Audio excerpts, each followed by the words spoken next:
Les dernières frappes à l'est et au sud du Soudan ont provoqué d'importants incendies et des coupures d'électricité, perturbant gravement les opérations d'aide et exacerbant la crise humanitaire. Un Soudanais sur deux est désormais confronté à l'insécurité alimentaire. 5 régions du pays sont déjà en situation de famine et près de 8 millions sont menacés par la faim. Il s'agit d'un conflit qui déborde des frontières affectant le Tchad et le Soudan Sud où les besoins humanitaires sont déjà criants.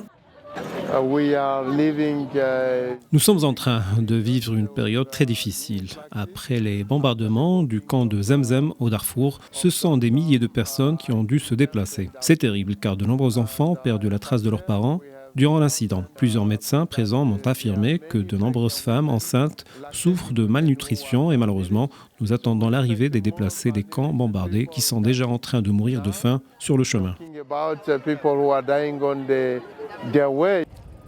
Pour la première fois dans l'histoire de l'action humanitaire, un seul pays concentre autant de détresse. Au Soudan, plus de 30 millions de personnes ont aujourd'hui besoin d'aide. Pourtant, malgré l'urgence et la gravité de la crise, la réponse internationale reste minime. À ce jour, à peine 10% des fonds demandés par l'ONU ont été réunis.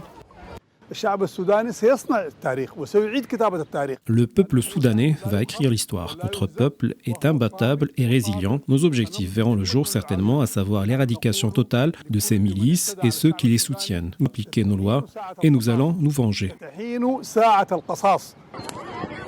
Une tragédie humanitaire qui s'aggrave de jour en jour sous les yeux du monde et pourtant faute de moyens. Le Soudan sombre dans l'oubli, emportant avec lui des millions de vies déjà en péril. Le pays est désormais divisé. L'armée régulière contrôle le centre, l'est et le nord, tandis que les RSF dominent l'ouest, y compris la majeure partie du Darfour et certaines régions du sud.